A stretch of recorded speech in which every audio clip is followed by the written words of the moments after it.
5:47 a.m. on a Wednesday.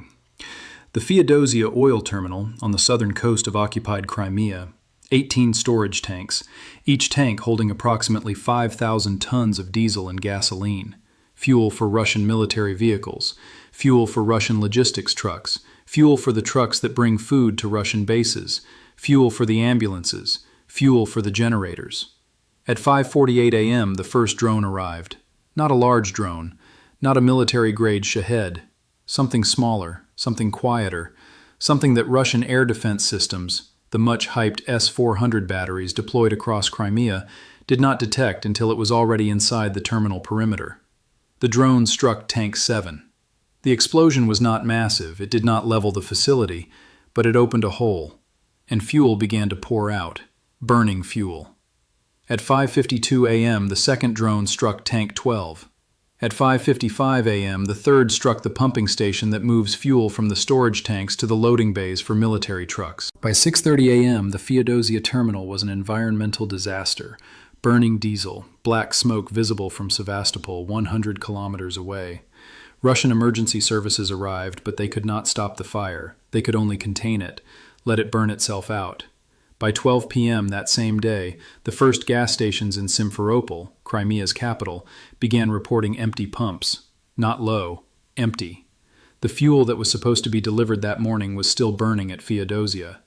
By 6 p.m., queues had formed. Cars, trucks, vans, families. Some had been waiting for 4 hours. Some brought extra fuel cans. Some drove from village to village searching for any station that still had diesel. By the next morning, 73% of gas stations in occupied Crimea were either completely dry or operating on rationed supplies. The official Russian statement blamed technical issues with supply logistics. But everyone in Crimea knew the truth. The same truth that Ukrainian intelligence had predicted weeks earlier. The same truth that Russian military planners had ignored. Ukraine's FP-2 drones had just done what tanks, missiles, and infantry could not. They had strangled the fuel supply to an entire peninsula, without firing a single artillery shell, without losing a single soldier. And here's what makes this story different from every other drone attack of this war. This was not about destroying military assets. This was about destroying the ability to move. Fuel is not a weapon. Fuel is the thing that makes weapons possible. And when fuel disappears, an army doesn't surrender. It just stops, slowly, painfully, with empty gas stations and long queues and the quiet realization that the war has changed. Stay with me, because what I'm about to show you in the next few minutes is not anywhere in the mainstream coverage of this attack. And the reason it isn't there is not because journalists missed it. It's because the full strategic implication is genuinely uncomfortable for Russian military planners to admit. Russia's official statement, released 14 hours after the attack, said exactly this. A fire at the Feodosia oil terminal was caused by a drone attack. The fire is contained. There is no threat to civilian infrastructure. Fuel supplies to military units are being maintained through alternative routes. That's the sentence that stopped me, not because it's false. The fire was contained, eventually. Not because it's misleading. Alternative routes do exist, theoretically. But because of what it admits without admitting. They didn't say the terminal was fully operational. They didn't say fuel supplies were normal. They didn't say the queues at gas stations were fake or exaggerated. They said fuel supplies to military units are being maintained. That is a very specific choice of words. Not fuel supplies to the civilian population, not fuel supplies to the Crimean economy. To military units. Translation, the military is still getting fuel. Everyone else can wait. Here's what almost every outlet reported in the 48 hours after the attack. Ukrainian drones hit Crimean oil terminal. Fire burns for days. Russia blames Ukraine. Ukraine doesn't confirm. If you were consuming normal coverage, you know a drone hit a fuel depot. You know there was a fire. You probably moved on because fuel depots have been hit before. In Russia, in Ukraine, in occupied territories. And this seemed like more of the same. That's the version designed to be consumed quickly and forgotten. What that version never explained, not once in anything I read from mainstream sources, is why this particular fuel depot mattered more than any of the previous ones, and why the FP-2 drone is different from every other drone Ukraine has deployed. Let me explain. The FP-2 drone is not a weapon, not in the traditional sense. It carries no explosive warhead. It carries no missiles. It carries no bombs. What it carries is a guidance system, a fuel tank, and a single objective: hit the target and keep flying until you do. The FP-2 is a long-range, low-observable, single-use loitering munition. Ukrainian designed, Ukrainian built, Ukrainian operated. Range, approximately 1,200 kilometers. Payload, not explosives, penetration. The FP-2 is designed to strike fuel storage tanks, not by detonating a large bomb, but by punching a hole and igniting the contents with a secondary incendiary charge. Here's why that matters. A conventional missile strike on a fuel depot will destroy one tank, maybe two. The explosion is large, the fire is dramatic, but the surrounding tanks are usually safe because the blast wave is directed outward. The FP-2 does something different. It punches a hole. Fuel pours out. The incendiary ignites the fuel. The burning fuel spreads across the ground, reaching adjacent tanks not through blast but through flow. A single FP-2 can set 3 or 4 tanks on fire if they are close together and the fuel runs downhill. At Feodosia, the tanks were close together. The terrain sloped toward the pumping station. One hole, one fire, fuel flowing downhill, 3 tanks burning within 20 minutes. The pumping station destroyed by the third drone. That is not random damage. That is engineered damage. Someone in Ukraine spent months studying satellite imagery of the Feodosia terminal. Someone calculated the slope of the ground. Someone modeled how burning diesel would flow between tanks. Someone designed an attack that would maximize damage with minimal explosives. The FP-2 is not a smarter missile. The FP-2 is the physical expression of a smarter strategy. And that strategy is not about destroying Russian equipment. It is about destroying Russian logistics.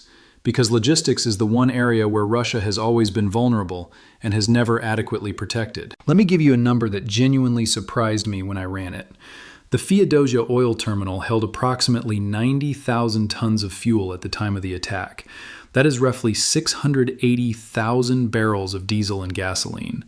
At pre-war prices, that fuel was worth approximately $68 million.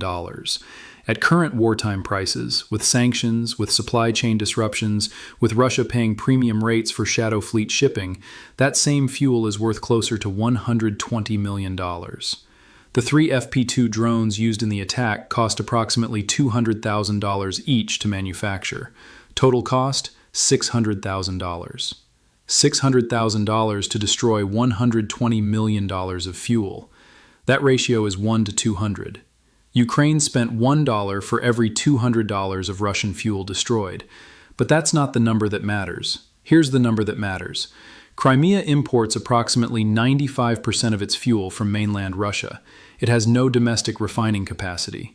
The Kerch Strait Bridge, the one Ukraine has already hit twice, is the primary ground route for fuel tankers. The secondary route is by sea through the port of Sevastopol, which is within range of Ukrainian naval drones.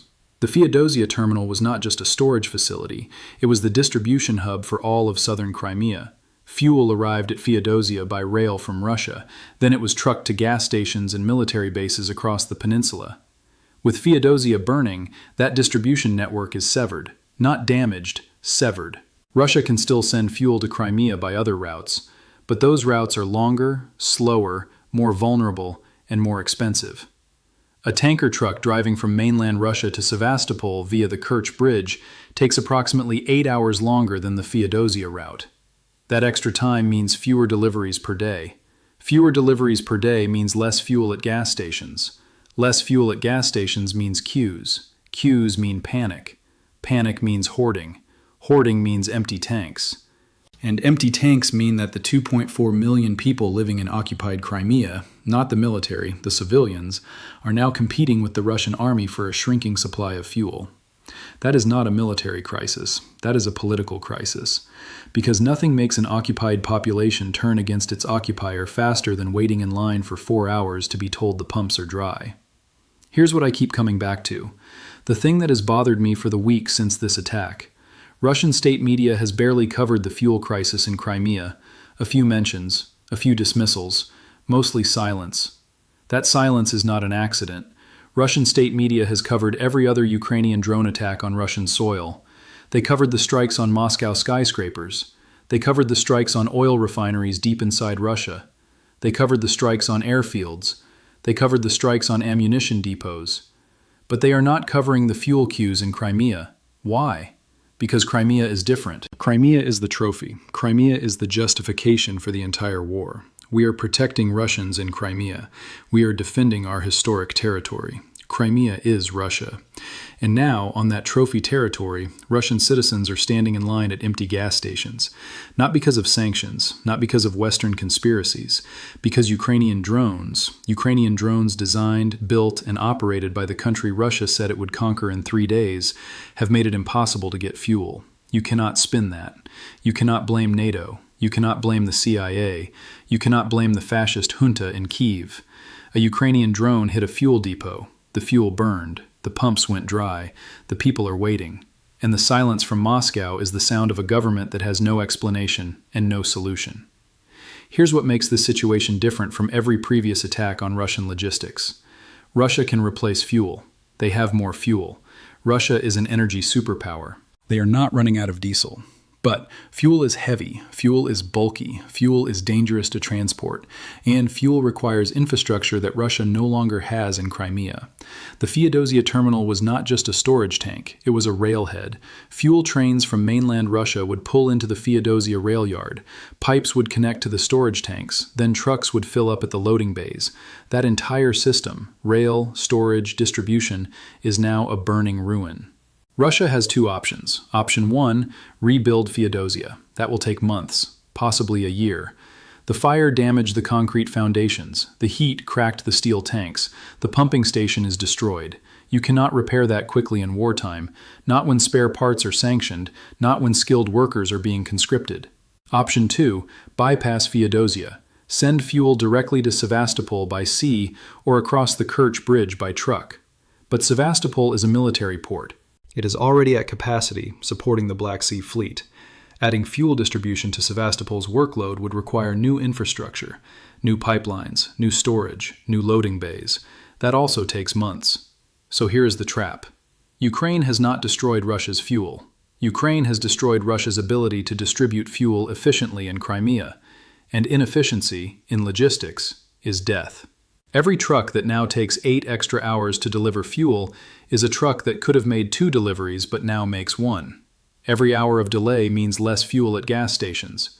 Less fuel means fewer civilian vehicles on the road. Fewer civilian vehicles means fewer people going to work. Fewer people working means less economic activity. Less economic activity means Crimea becomes a drain on Russia, not an asset. And that is the point. Ukraine cannot liberate Crimea by force. Not yet, maybe not ever. But Ukraine can make Crimea unlivable for the Russian occupation. One fuel depot at a time. One queue at a time. One empty gas station at a time.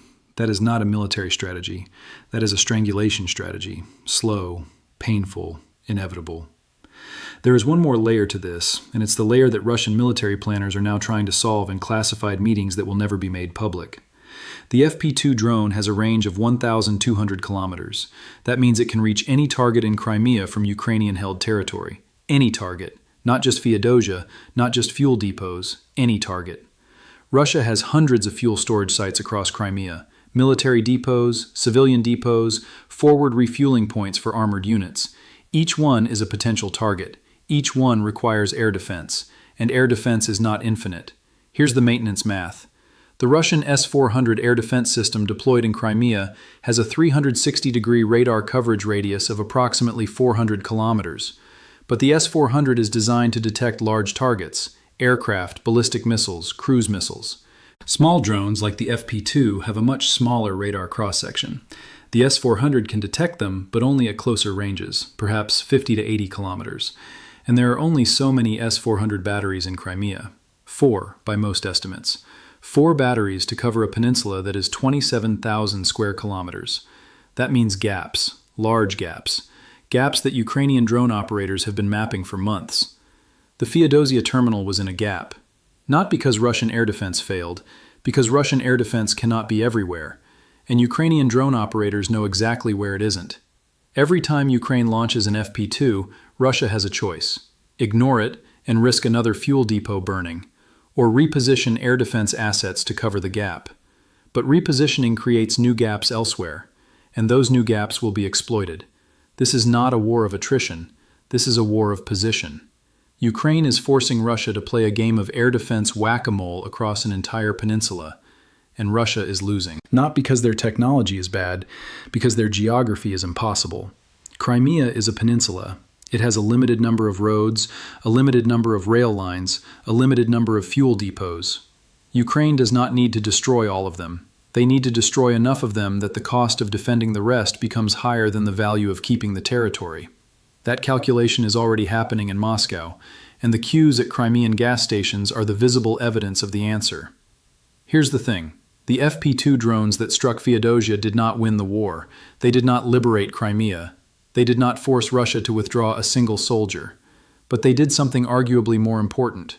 They proved that Ukraine can reach any target in Crimea at any time without warning, without significant risk to Ukrainian pilots or ground troops, and they proved that Russia cannot stop them. Not reliably, not consistently, not without stripping air defense from other critical locations. The fuel queues in Crimea are not the end of the Russian occupation. They are the beginning of the end. Because occupations require logistics. Logistics require fuel. Fuel requires infrastructure. And infrastructure that burns cannot be replaced faster than Ukraine can burn it.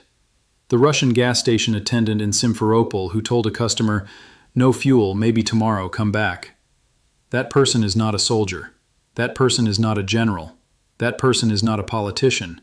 That person is just a civilian trying to do their job in a territory that Russia stole and cannot protect. And the fact that they are standing behind an empty pump, explaining to angry drivers that there is no fuel, no explanation, no timeline, that fact is more damaging to Russian morale than any tank battle, any missile strike, any territorial gain. Because nothing says we cannot hold this territory like running out of gas on your own peninsula. They stole the land, they couldn't steal the fuel.